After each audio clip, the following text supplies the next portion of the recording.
imagine, if you can, the worst day that you've ever had in the last 5 years. You know, go to that day right now and remember, you know, what was that really tough day for you?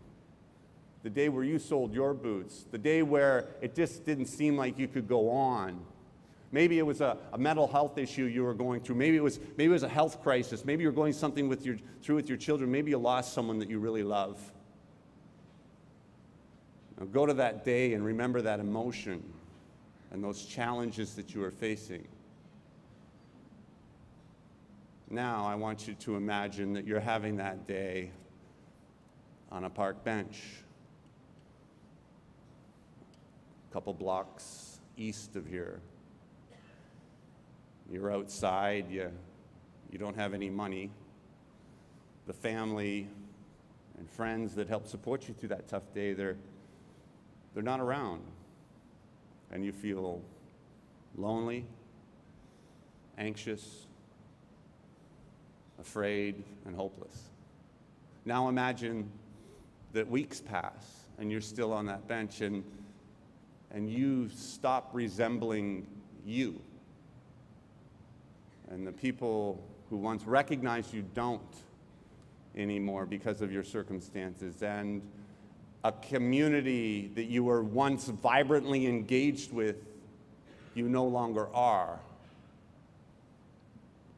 And a world that once saw you as you are no longer recognizes you, and you slowly become invisible. It's hard to imagine. That's kind of the process. Now, the cool thing about that process is that when the world stops seeing you, that's when the Salvation Army sees you.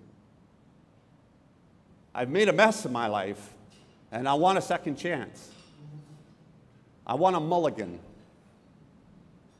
And I made 2 promises on that street corner, and the first was, I said, God, if you help me, I promise I will make the absolute most of this opportunity. The second promise is that if I do get that chance, I promise I'll pay it forward, and I'll do something good to help someone else. As a direct result of my interaction with the Salvation Army, I had daily contact with many different services in the downtown east side, and one of the contacts I had was with a drop-in center. It was a place that allowed me to come out of the cold, allowed me to come out of the rain. They had a telephone, they had a computer, sometimes they had coffee and cookies, and it was a place where I could be seen 2 or 3 times a day. I don't know where I would be without the Salvation Army and without a mom that wouldn't give up on me.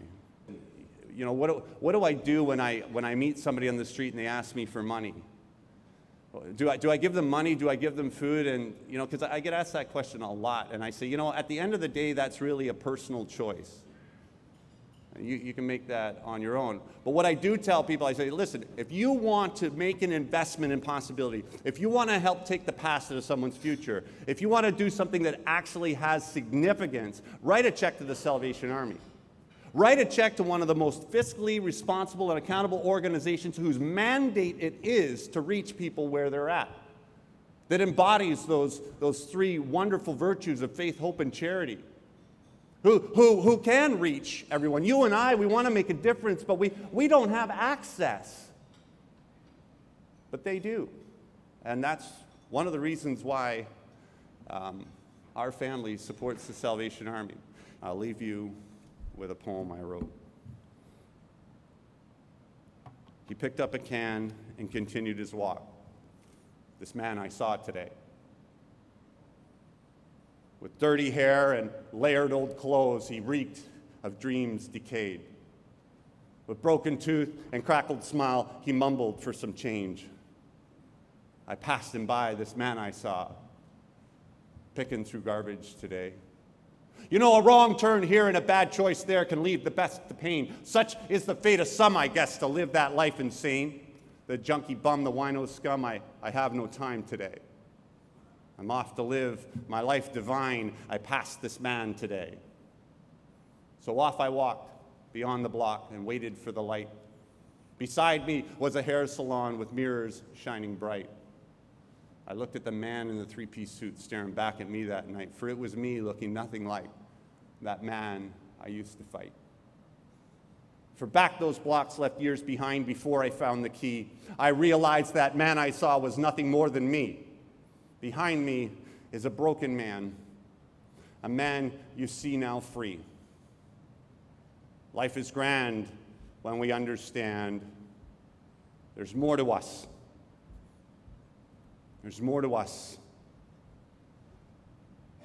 There's more to us than what we see. On July 26, 1991, I crossed a bridge over troubled water, searching for the better part of me, and I found it. Thanks to the better part of you.